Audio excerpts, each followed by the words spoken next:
Hello बच्चों। आज हम लोग प्रॉपरली जो है चैप्टर 1 द लिविंग वर्ल्ड जो बॉटनी के सिलेबस के अंतर्गत आता है, तो हम लोग इसको पढ़ेंगे। ये भी एक बड़ा इम्पोर्टेंट चैप्टर है और हम लोग कोशिश करेंगे एनसीईआरटी का एक एक लाइन को डिकोड करने का, कि हर एक लाइन का मीनिंग क्या है। क्योंकि अगर जब तक एक एक लाइन को आप एनसीईआरटी का जो है नहीं समझेंगे, तब तक जो स्टेटमेंट बेस्ड क्वेश्चंस होते हैं या असर्शन एंड रीजंस होते हैं, उसमें गलतियां होने की चांसेस जो है बहुत ज़्यादा होती है। अगर आप एक एनसीईआरटी का एक एक लाइन को अच्छे से डिकोड कर लेते हैं, उसका मीनिंग आप समझ लेते हैं, है ना, तो फिर गलतियां होने की चांसेस जो है वो कम हो जाती हैं, जो खास करके स्टेटमेंट बेस्ड क्वेश्चन होते हैं या फिर असर्शन रीजन वाले क्वेश्चंस होते हैं। तो आइए हम लोग एक एक लाइन जो एनसीईआरटी का है उसको डिकोड करते हैं कि उसका मीनिंग क्या है। कभी कभी बच्चे क्या है नोट्स पढ़ लेते हैं, और कुछ जो मल्टीपल चॉइस क्वेश्चंस होते हैं वो तो अ, बहुत बार बन जाते हैं, बहुत बार नहीं भी बनते हैं, क्योंकि वो भी एनसीईआरटी बेस्ड ही होते हैं और कभी कभी वो लाइन से स्टेटमेंट को हटाया जाता है। बट खास करके जो स्टेटमेंट बेस्ड होते हैं उसे बनाना बनाना थोड़ा सा डिफिकल्ट होता है। तो नोट से आप जो 100% स्कोरिंग होती है वो थोड़ा असंभव होता है करना। इसलिए बार बार एनसीईआरटी को पढ़ना ज़रूरी है। जहाँ भी आप किसी टीचर से पढ़ रहे हैं उनका नोट्स तो ठीक है, बट एनसीईआरटी आपको खुद से पढ़ना पड़ेगा। तो अगर आपको खुद से पढ़ने में डिफ़िकल्टी आ रही है, एक एक लाइन को आप उसका जो मीनिंग्स हैं, कुछ ऐसे वर्ड्स हैं, है ना, कभी कभी हम लोग उस चीज़ों को नहीं समझ पाते। तो यहाँ पे हम लोग एक एक लाइन को समझने की कोशिश करेंगे। तो आइए हम लोग स्टार्ट करते हैं। Chapter 1 the living world. How wonderful is the living world, है ना। लिविंग वर्ल्ड कितना वंडरफुल है, ये चीज़ें यहाँ पे लिखा हुआ है। The wide range of living types is amazing. कह रहा है कि जो लिविंग का टाइप्स है, जो उसका रेंज है, बहुत वाइड है और अमेजिंग है। मतलब आपको एक से एक तरह का जो है ऑर्गेनिज्म, लिविंग ऑर्गेनिज्म देखने को मिलता है। तो इसलिए कहा कि ये एक अमेजिंग है, क्योंकि इतनी सारी डाइवर्सिटी है लिविंग ऑर्गेनिज्म का। The extraordinary habitats in which we find living organisms, be it cold mountains. कह रहा है एक्स्ट्रा ऑर्डिनरी हैबिटेट्स, यानी कि एक से एक जगहों पे ये आपको लिविंग ऑर्गेनिज्म मिल सकते हैं।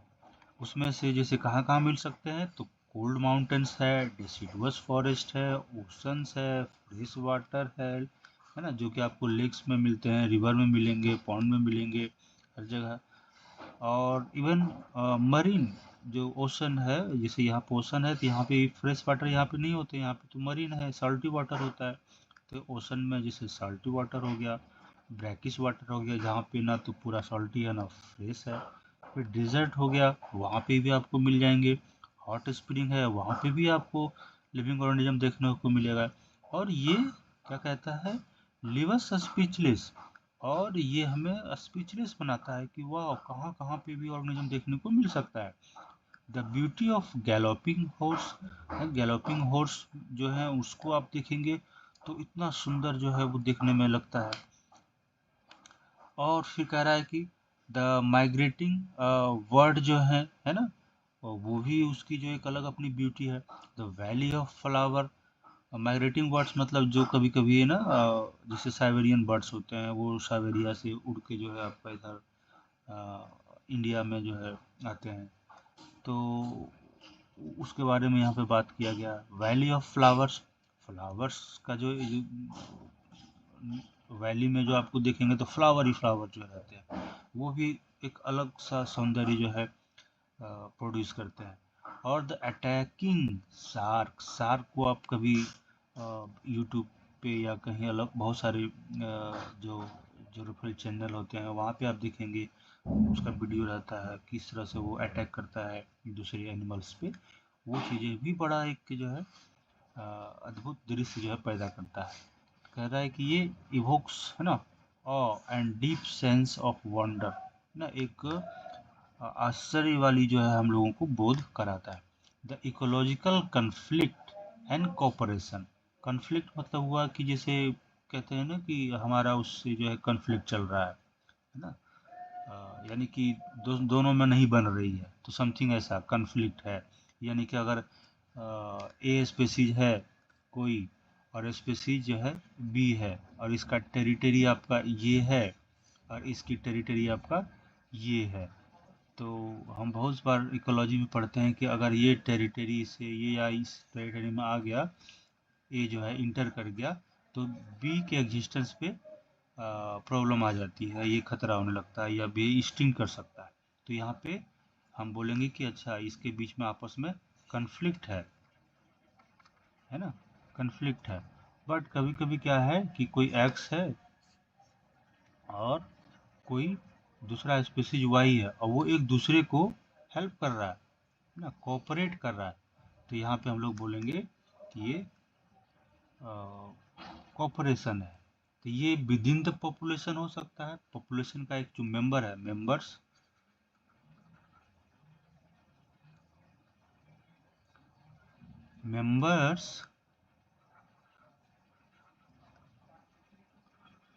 ऑफ पॉपुलेशन, यानी कि एक पॉपुलेशन है उसके मेंबर में आपको कन्फ्लिक्ट एंड जो है कोऑपरेशन देखने को मिल सकता है, कन्फ्लिक्ट एंड कोऑपरेशन देखने को मिल सकता है एक पॉपुलेशन है उसके मेंबर्स में।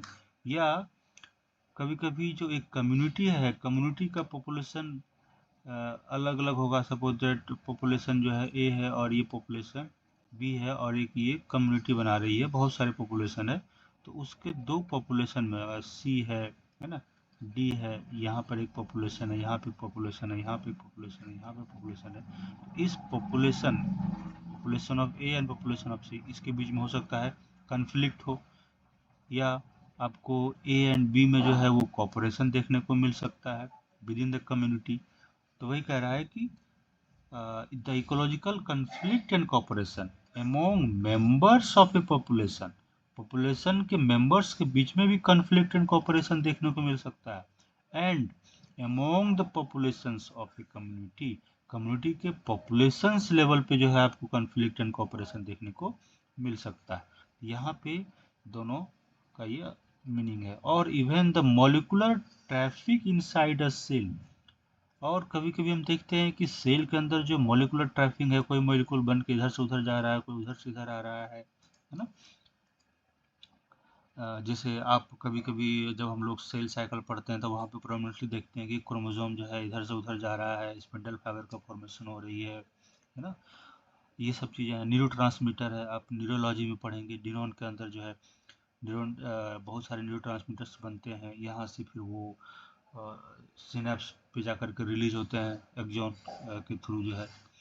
या फिर आप हार्मोन के बारे में पढ़ेंगे, वो किसी एक पार्ट में बन रहा है और वो एक लॉन्ग डिस्टेंस ट्रैवल करके जो है ब्लड के थ्रू यहाँ पे बना कोई हार्मोन, और जो है वो ट्रैवल करके जो है दूसरे रीजन पे जा कर के वो एक्ट करते हैं जो है। तो ये ट्रैफिकिंग कैसी हो रही है ना, कौन करा रहा है, तो वही कह रहा है even the molecular traffic inside a cell, इस सेल के अंदर भी हो सकता है और सेल के बाहर भी, अगर वो जिसे रिलीज कर दिया, ये एक सेल है, ये सेल जो है विद इन सेल के अंदर भी ट्रैफिक हो सकता है, यानी कि ये बहुत सारे आप पढ़े होंगे माइक्रोट्यूब्यूल्स है ना, इस तरह से जो है आपके अरेंज होते हैं। अब कोई मॉलिक्यूल है यहाँ पे ए, इसको यहाँ पर जाना है, तो ये इस यहाँ से यहाँ मूव करके आपका इस लोकेशन पे आ जाएगा। तो सेल के अंदर कैसे मूवमेंट हो रही है एक मॉलिक्यूल का दूसरे से, है ना। या आउट ऑफ सेल, अगर सेल है, कोई हार्मोन को जो है रिलीज किया ब्लड में जो है, और ब्लड में फिर वो मूव करके आप दूसरी जगह पे जा करके वहाँ पे वो अपना एक्शन परफॉर्म करता है। तो ये सारी चीज़ें हैं जो make us deeply reflect on what Indeed life is. ये हमें एक तरह से ये कर मतलब कह सकते हैं कि make us deeply reflect on what Indeed life is. इससे फिर हमें ये सोचने पर मजबूर करता है कि आखिर लाइफ है क्या, है ना। ये सेल के अंदर ये सारी चीज़ें घटनाएं हो रही हैं ना। पॉपुलेशंस में आपको कॉन्फ्लिक्ट ऑपरेशन देखने को मिल रहा है, पॉपुलेशन के मेंबर्स के बीच में देख रहा है। तो आखिर लाइफ क्या है? This question has two implicit questions. इस क्वेश्चन में भी दो क्वेश्चन छिपा हुआ है ना। इम्प्लिसिट क्वेश्चन, इसके अंदर एक अंतर्निहित क्वेश्चन छुपा हुआ है, दो with in it. First is a technical one, पहला टेक्निकल है, जो जिसके बारे में जो वो किस तरह का आंसर जो है वो चाहता है। Seeks the answer to what living is as oppose to the non living. Living क्या है जो नॉन लिविंग के विपरीत है, उल्टा है। आखिर नॉन लिविंग में ऐसा क्या चीज है जो नॉन लिविंग है, और नॉन लिविंग में ऐसा क्या चीज है जो उसको लिविंग बनाता है। The second is a philosophical one, जो दूसरा क्वेश्चन है वो फिलोसफिकल है, दार्शनिक है ना। And seeks answer to what the purpose of life is, और वो उसका आंसर वो क्या चाहता है, किस रूप में आंसर को वो खोजता है। वो कहता है कि वो लाइफ का पर्पस क्या है, what is the purpose of life. अगर कोई लिविंग है, सपोज मैं या कोई एक्स वाई जेड, वो यहाँ पर लिविंग है, तो हर इंसान का, हर व्यक्ति का एक पर्पस है। हमारा पर्पस कुछ और है। किसी जो मेडिकल, आप लोग जो नीट वाले बच्चे हैं उनका पर्पस हो सकता है डॉक्टर बनने का है। कोई इंजीनियरिंग का स्टूडेंट है, उसका लाइफ का पर्पस भाई हमें एक अच्छा इंजीनियर बनना है और देश के लिए काम करना है।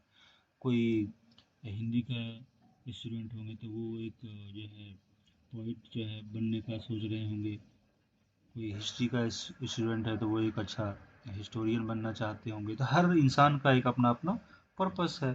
तो वो कोई एक कॉमन डेफिनेशन उसका नहीं हो सकता है। इसीलिए कह रहा है as scientist we shall not attempt answering the second question. तो एज ए साइंटिस्ट हमें सेकंड क्वेश्चन को आंसर करना नहीं चाहिए, है ना। क्योंकि ये कोई कॉमन डेफिनेशन हो नहीं सकता है, कॉमन आंसर हो नहीं सकता है। ये वेरिएबल करता है, depends on person to person.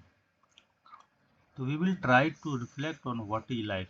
तो हम लोग एक्चुअली जो टेक्निकल क्वेश्चंस है कि आखिर कोई चीज़ लिविंग है तो क्यों है, और कोई नॉन लिविंग है तो क्यों है, कौन कौन सा क्राइटेरिया है जो लिविंग और नॉन लिविंग में डिफरेंट पैदा करता है। तो उसके बारे में हम लोग यहाँ पे देखेंगे। हालांकि जो न्यू एनसीईआरटी है उसमें वो सारी चीज़ों को हटा दिया गया है, फिर भी हम लोग जो कुछ फीचर्स हैं, जो क्राइटेरिया है चार पांच, उसको देख लेते हैं और फिर आगे एनसीईआरटी की लाइन को पढ़ेंगे। तो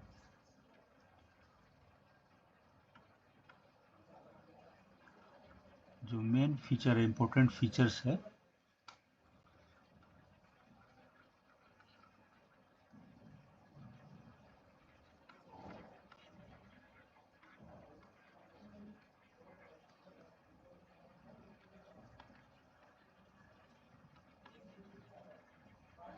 लिविंग थिंग्स है ना। इम्पोर्टेंट जो फीचर है आपका लिविंग थिंग्स का, वो क्या है? एक तो ग्रोथ है ना। हर लिविंग ऑर्गेनिज्म में ग्रोथ देखने को मिल जाएगा, है ना।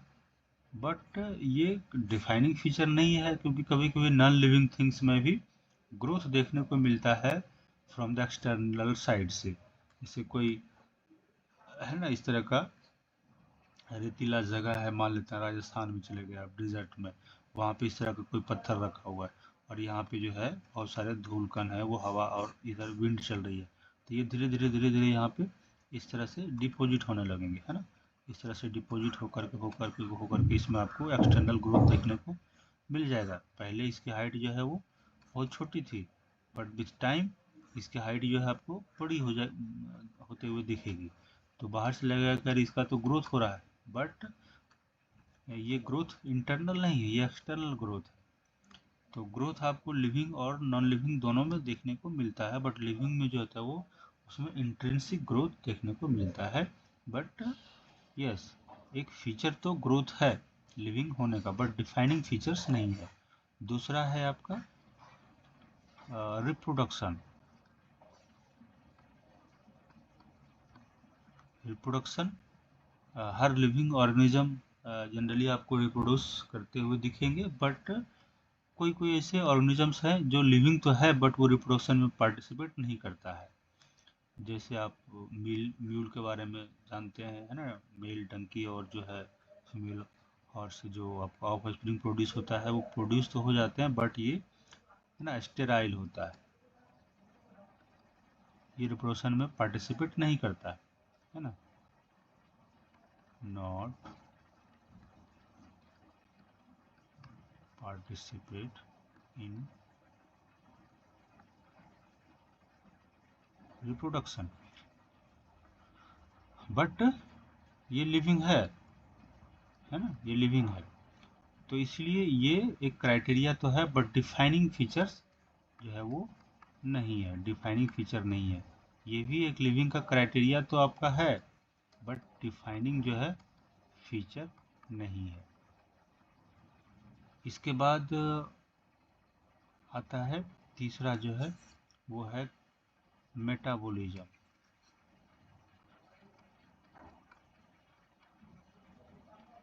तो मेटाबॉलिज्म जो है इसमें आपको हर लिविंग ऑर्गेनिज्म में देखने को मिलेगा, नॉन लिविंग में मेटाबॉलिज्म कभी भी आपको देखने को नहीं मिलेगा। इसमें भी आपका दो रिएक्शंस होते हैं, जैसे मेटाबॉलिज्म में, एक हो गया कैटाबॉलिज्म और एक होता है एनाबॉलिज्म। तो ये साइमल्टेनियसली जो है आपको किसी सेल के अंदर देखने को मिलेगा, है ना। बट बाहर अगर आप किसी लेबोरेटरी में देखेंगे तो कोई वन डायरेक्शन में आपको रिएक्शन देखने को मिल सकता है ना। किसी चीज़ का सिंथेसिस हो रहा है तो सिंथेसिस हो रहा है, जब तक आप मैनुअली उसको कंट्रोल ना करें और उसको रिवर्स डायरेक्शन में ना करें। अगर कैटाबॉलिज्म हो रही है, ब्रेकडाउन हो रहा है, तो वो ब्रेकडाउन हो रहा है। बट ये फीडबैक मैकेनिज्म के तहत जो है आपका देखेंगे सेल के अंदर या रिक्वायरमेंट के आधार पे, कभी ज़रूरत पड़ा तो वो कैटाबॉलिज्म भी शो करेगा, कभी ज़रूरत पड़ा तो एनाबॉलिज्म भी शो करेगा, है ना।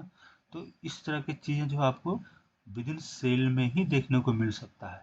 इसलिए मेटाबॉलिज्म एक क्या है, डिफाइनिंग फीचर है लिविंग होने के लिए, एक डिफाइनिंग फीचर है मेटाबॉलिज्म। इसके बाद तीसरा जो है वो है, तीसरा ये हो गया। चौथा जो है आपका कॉन्सियसनेस है ना।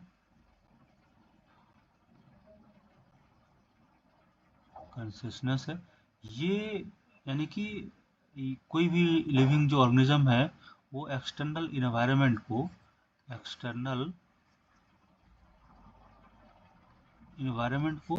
सेंस करता है ना।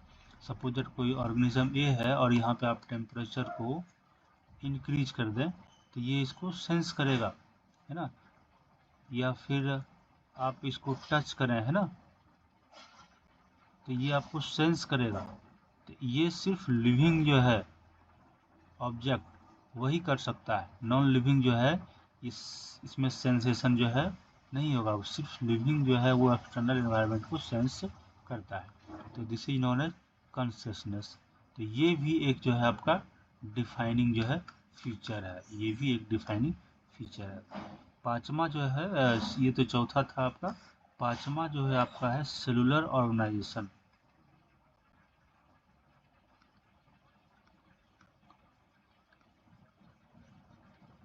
सेलुलर ऑर्गेनाइजेशन ये अभी आपको लिविंग में ही देखने को मिलेगा, है ना।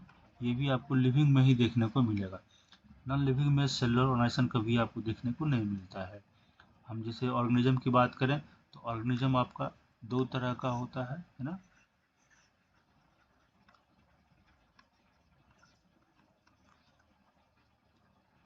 Cellular and non cellular. तो नॉन सेलुलर में जैसे हम लोग वायरस के बारे में पढ़ते हैं, वायरवाइड के बारे में पढ़ते हैं, प्रियन के बारे में पढ़ते हैं। सेलुलर में अगर हम बात करें तो फिर प्रोकैरियोटिक सेल के बारे में पढ़ते हैं या यूकैरियोटिक सेल के बारे में पढ़ते हैं। इसमें आपका न्यूक्लियस एब्सेंट होता है, इसमें न्यूक्लियस आपका प्रेजेंट होता है। तो ये सेलुलर ऑर्गेनिज्म में ये सारे आएंगे। अब ये नॉन सेलुलर ऑर्गेनिज्म है, यानी कि ये सेल का बना हुआ नहीं है, तो ये आउटसाइड जो सेल है, आउटसाइड अगर होस्ट सेल है तो ये कैसा किस तरह से बिहेव करता है, नॉन लिविंग की तरह बिहेव करता है। इसलिए सेलुलर ऑर्गेनाइजेशन बहुत जरूरी है ना। सेलुलर ऑर्गेनाइजेशन जो सेलुलर है ना, वेरी इंपॉर्टेंट टू किसी ऑर्गेनिज्म को लिविंग होने के लिए, है ना। सो तो ये इम्पोर्टेंट है ताकि वो लिविंग हो पाए। नॉन सेलुलर जैसे ये है तो ये लिविंग नहीं है, ये क्या है आपका नॉन लिविंग है। ये जो है आपका लिविंग नहीं है, ये नॉन लिविंग है। जब ये सेल के अंदर चले जाएंगे, है ना, जब ये किसी सेल के, जैसे ये सेल है इसके अंदर ये जाएंगे, तब फिर ये अपना लिविंग वाला प्रॉपर्टी शो करता है। इसलिए सेलुलर ऑर्गेनाइजेशन जो है आपका ये बड़ा इम्पोर्टेंट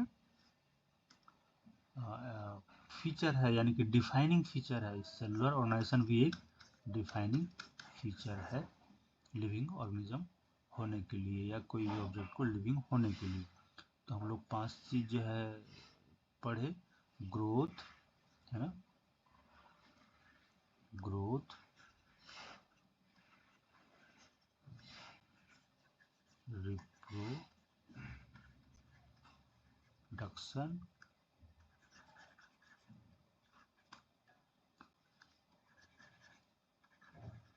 कॉन्शियसनेस, मेटाबॉलिज्म एंड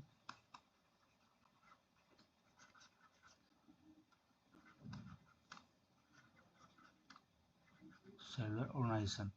तो डिफाइनिंग फीचर जो है आपका ये तीनों है लिविंग बीइंग होने के लिए, डिफाइनिंग फीचर है। बट ये क्राइटेरिया, पांचों लिविंग का क्राइटेरिया तो है ना, फीचर्स,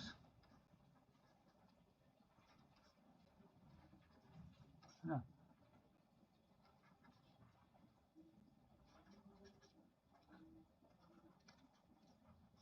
फॉर लिविंग होने के लिए ये फीचर्स है, बट जो डिफाइनिंग फीचर्स है वो कॉन्शियसनेस है, मेटाबॉलिज्म है और सेलुलर ऑर्गेनाइजेशन है आपका।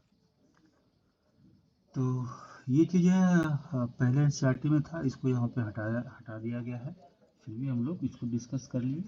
अब आगे हम लोग देखते हैं diversity in the living world,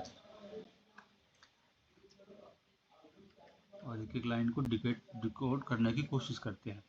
if you look around you will see a large variety of living organism. जब आप अपने चारों तरफ देखेंगे तो आपको large variety of living organism देखने को मिलेगा। बीट पॉटेड प्लांट, है ना, पॉट में आप प्लांटेशन किए हुए हैं वहाँ पे, या फिर आपको फील्ड में देखने को मिलेगा। Insect, birds, your pets or other animals and plants. There are also several organisms that you cannot see without your naked eye.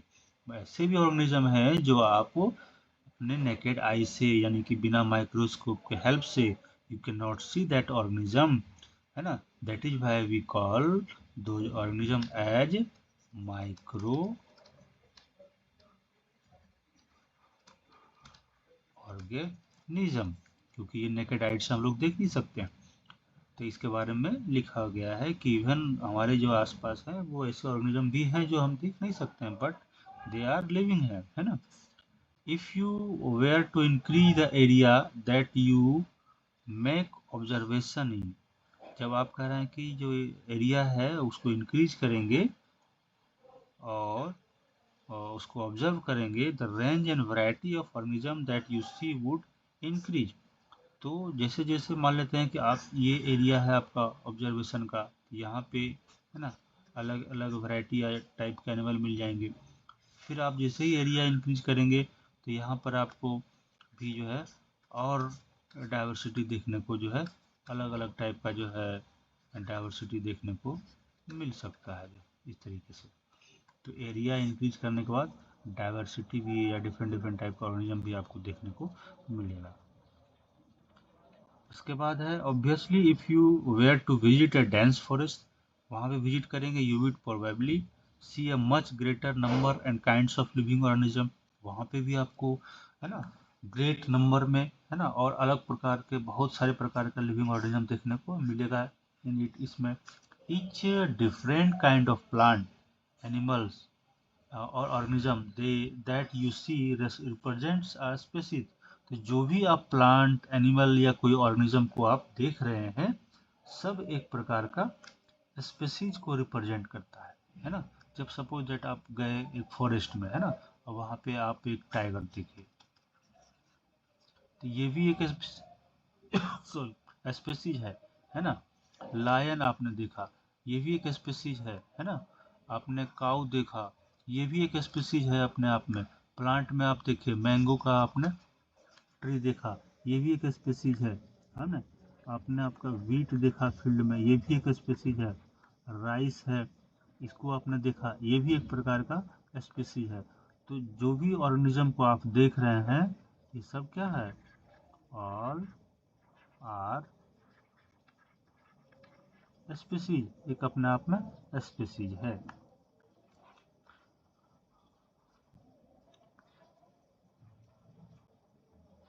The number of species that are known and described range between 1.7 to 1 million। तो कह रहा है कि जो number of non species है ना number of species जो non and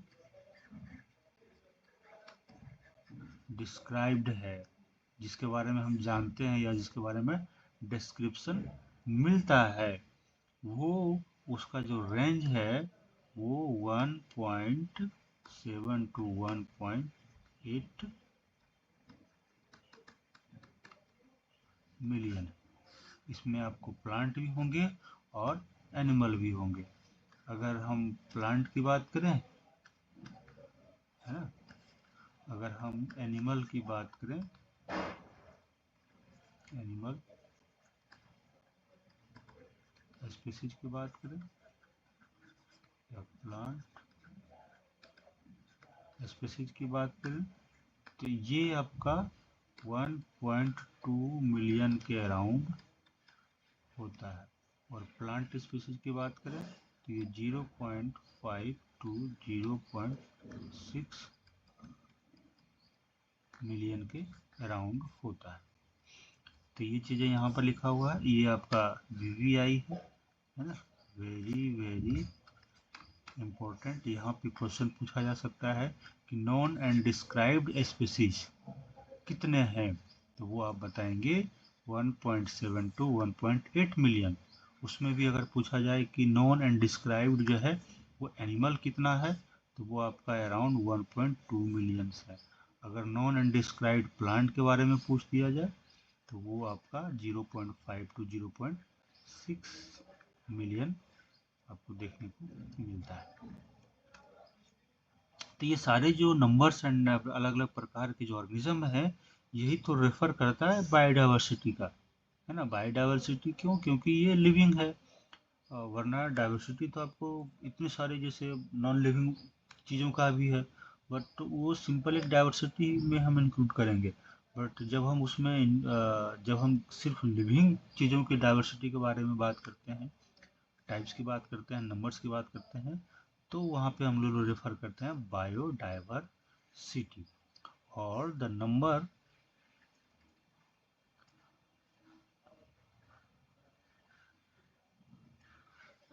है ना नंबर्स और types of organism present on the earth यानी कि बायोडाइवर्सिटी है एक प्रकार से number and biodiverse types of organism के बारे में बताता है on the earth। We should remember here that as we explore new area and even old ones, new organisms are continuously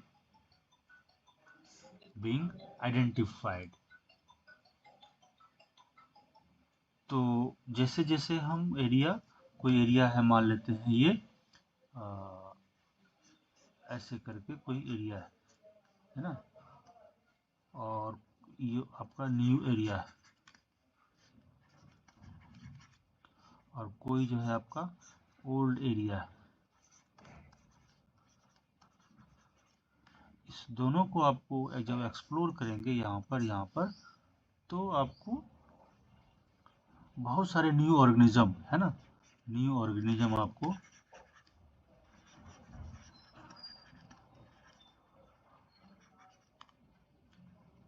identify करेंगे जो है ना, कंटिन्यूअसली।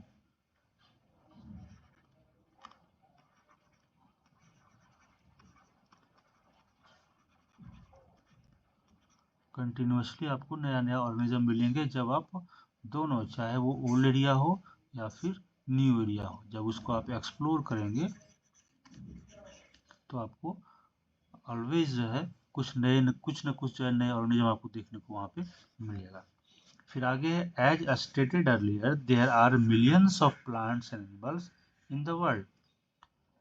जैसा कि बताया गया है कि वर्ल्ड में जो है millions of plants and animals present है। We know that plants and animals in our own area by their local name.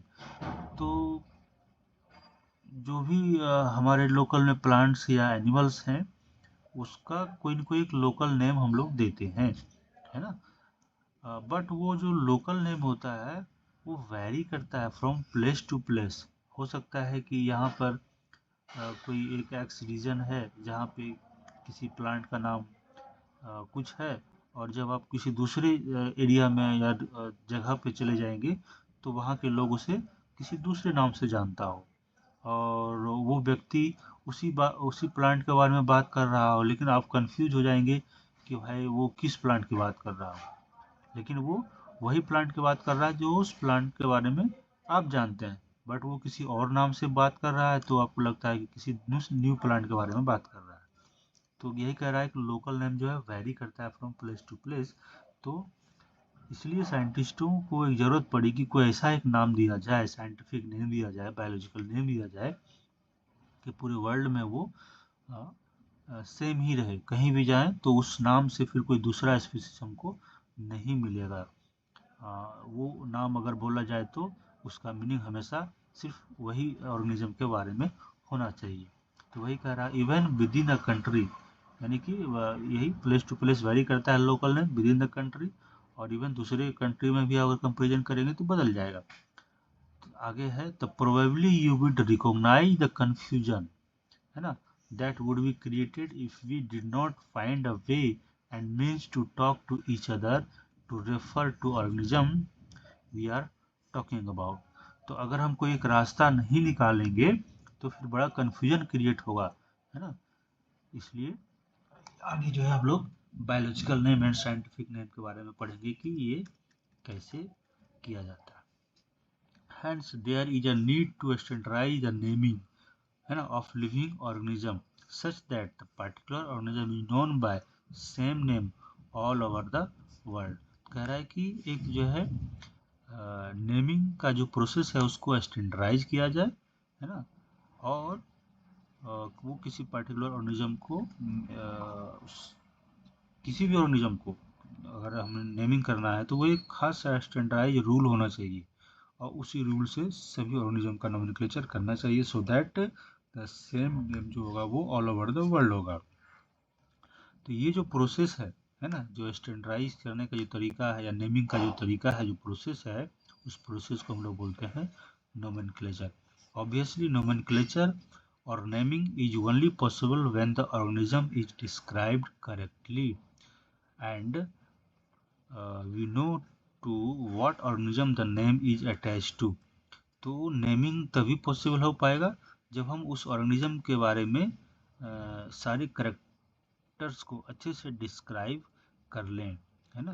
कोई जैसे मान लीजिए कोई प्लांट है तो प्लांट में उसके बहुत सारे करेक्टर्स हैं, लीफ हो गया, लीफ का टाइप्स है, किस किस प्रकार का लीफ है, स्टेम है तो स्टेम का टाइप कैसा है, मोनोकॉट स्टेम है, डाइकॉट स्टेम है ना, जाइलम फ्लोएम, है ना, इस सारी चीज़ों को हम लोग देखते हैं। फ्लावर है तो फ्लावर कैसा है, तो ये सारे कैरेक्टर्स जो मॉर्फोलॉजिकल कैरेक्टर्स हैं, एनाटॉमिकल जो कैरेक्टर्स हैं, सारी चीज़ को हम अध्ययन करेंगे और उसके बारे में डिस्क्राइब करेंगे, फिर जा करके एक प्रॉपर उसका नेम दिया जाएगा।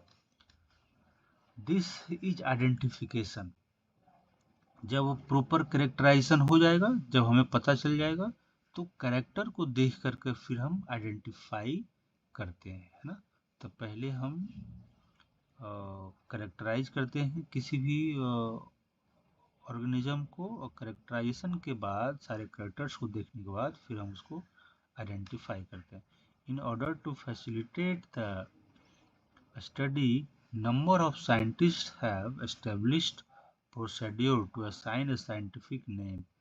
तो in order to facilitate the study, the number of scientists, the study को facilitate करने के लिए बहुत सारे साइंटिस्ट जो थे वो एक established क्या प्रोसीजर का, कैसा प्रोसीजर, तो वो साइंटिफिक नेम असाइन करने का procedure to each known organism, जो भी नॉन ऑर्गेनिज्म है उसके लिए, उसका साइंटिफिक नेम के लिए। This is acceptable to biologist all over the world, जो कि पूरे वर्ल्ड में जितने भी बायोलॉजिस्ट हैं उसके लिए ये एक्सेप्टेबल रूल्स या प्रोसीजर है। For plant scientific name are based on agreed principle and criteria which are provided in. तो प्लांट के लिए कह रहा है कि उसके लिए एक प्रिंसिपल एंड क्राइटेरिया बनाया गया, जो कि कहाँ पे दिया दिया हुआ है, international code for botanical nomenclature. तो यहाँ पर भी आपका एक क्वेश्चन बनता है ना। हालांकि इसके पीछे में जितने भी सारे लाइंस थे वहाँ पे स्टेटमेंट वेस्ट क्वेश्चन आ सकता है, बट बहुत बार यहाँ से क्वेश्चन पूछा गया, जैसे ICBN लिख देगा, कहेगा कि इसका जो है फुल फॉर्म क्या है। वहाँ से बहुत सारे क्वेश्चन जो है पूछा गया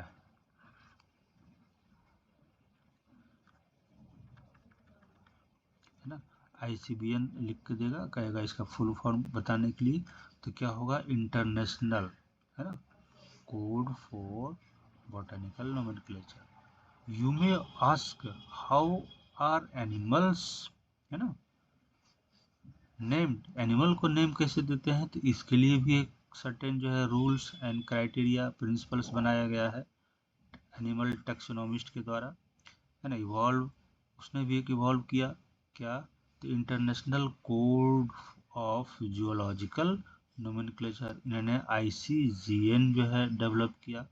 यानी कि इसमें जो सारे रूल्स एंड प्रोसीड्योर्स प्रिंसिपल्स होंगे उसके आधार पे हम एनिमल को नेमिंग करते हैं, और प्लांट के लिए नेमिंग करना होगा तो उसके लिए प्रिंसिपल एंड क्राइटेरिया आपको कहाँ पे दिया गया है, international code for botanical nomenclature ICBN में दिया गया।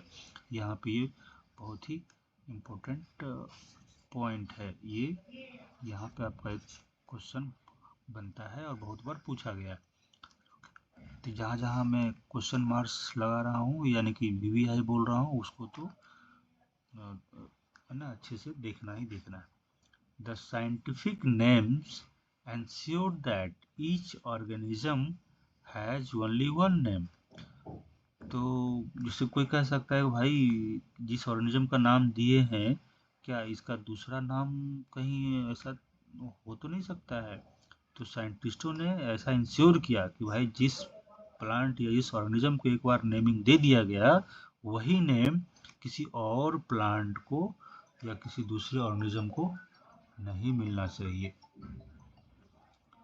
है ना। जैसे कोई ऑर्गेनिज्म है,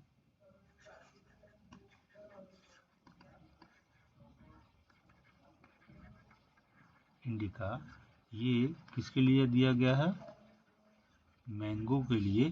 तो ये किसी अदर ऑर्गेनिज्म के लिए, है ना,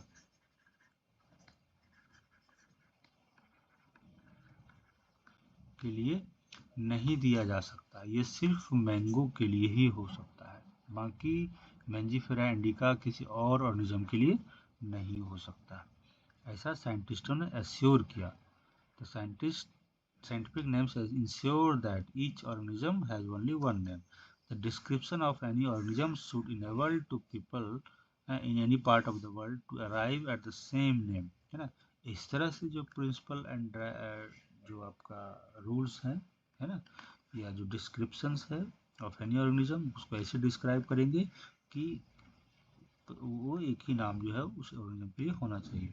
दे also ensure that such a name is not been used for any other organism, और ये नाम किसी और के लिए यूज नहीं किया गया हो या नहीं किया जा सकता है। तो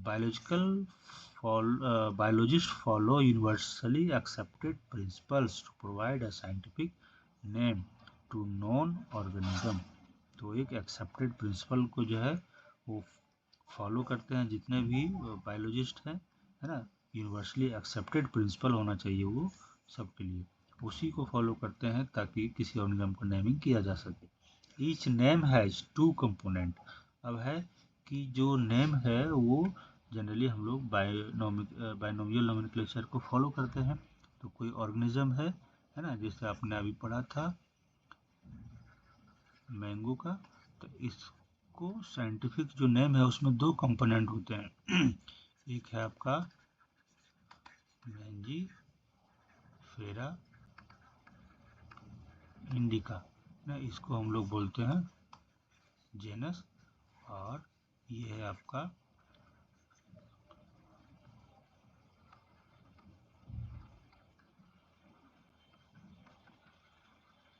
specific epithet.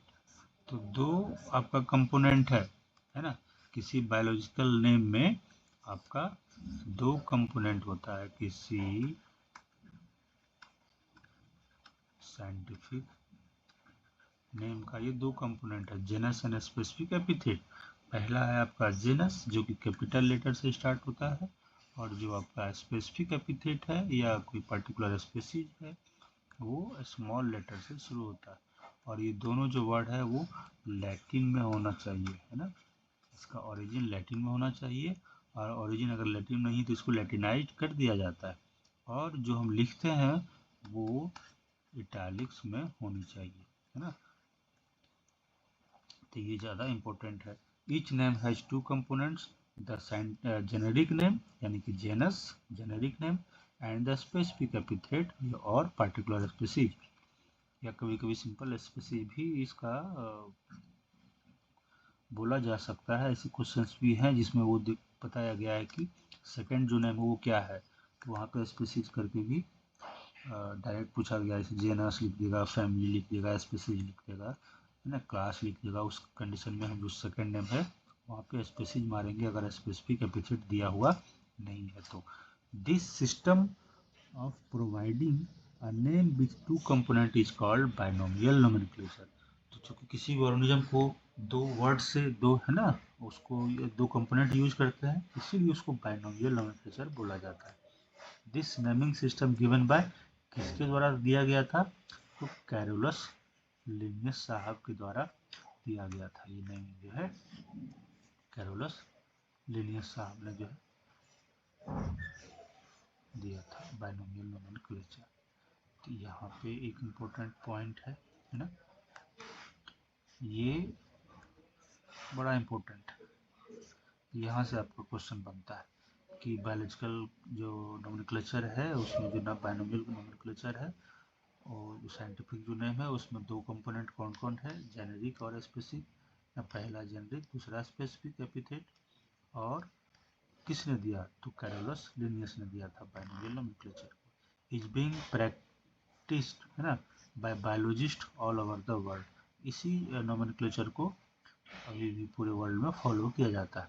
This naming system using a two word format was found convenient, है ना, इसको कन्वीनियंट पाया गया।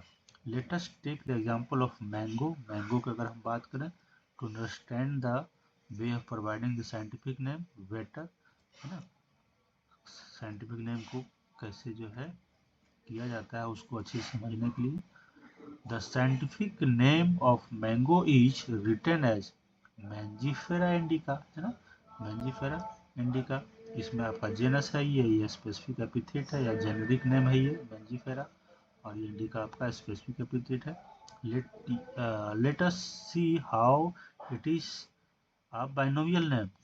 हम लोग देखते हैं कि बाइनोमियल नेम क्यों है। In this name Mangifera represents the genus है ना, while indica is a particular species, है ना, ये एक पर्टिकुलर स्पीसीज है। और मेंजिफेरा जो है एक जेनस है, इसलिए पर्टिकुलर स्पीसीज बोले या फिर उसको स्पेसिफिक एपिथेट बोले, दोनों जो है चलेगा। Other universal rules of nomenclature are as follows, तो कुछ नोमेनक्लेचर के रूल्स हैं जो यहाँ पर दिया गया है। पहला रूल है जो बड़ा इंपॉर्टेंट है, ये सारे रूल्स बड़ा इंपॉर्टेंट है। Biological names are generally in Latin, कभी कभी यहाँ पे ग्रीक लिख देगा, कुछ लिख देगा, है ना, कंफ्यूज करने के लिए। तो याद रखना है कि जो नेम जो है आपका लैटिन में होना चाहिए एंड रिटन इन इटैलिक्स में होना चाहिए, इटैलिक्स में लिखा होना चाहिए और लैटिन होना चाहिए। ये इस पे है ना स्ट्रेस देना है। कभी कभी लैटिन ना दे करके ग्रीक या कुछ और चीज़ें रोमन समथिंग ऐसा लिखा जा सकता है। तो याद रखना है LI, Latin italics, Latin italics. They are Latinized, अगर वो लैटिन में नहीं है, किसी दूसरे वर्ड, कोई दूसरा वर्ड है, तो भी उसको लैटिनाइज कर दिया जाता है ना। और derived from the Latin irrespective of their origin, origin कहीं भी से भी क्यों ना हो, है ना, उसको लैटिन वर्ड बना दिया जाता है। The first word in a biological name represents the genus, है ना, while the second component denotes the specific epithet। पहला कह रहा है कि वो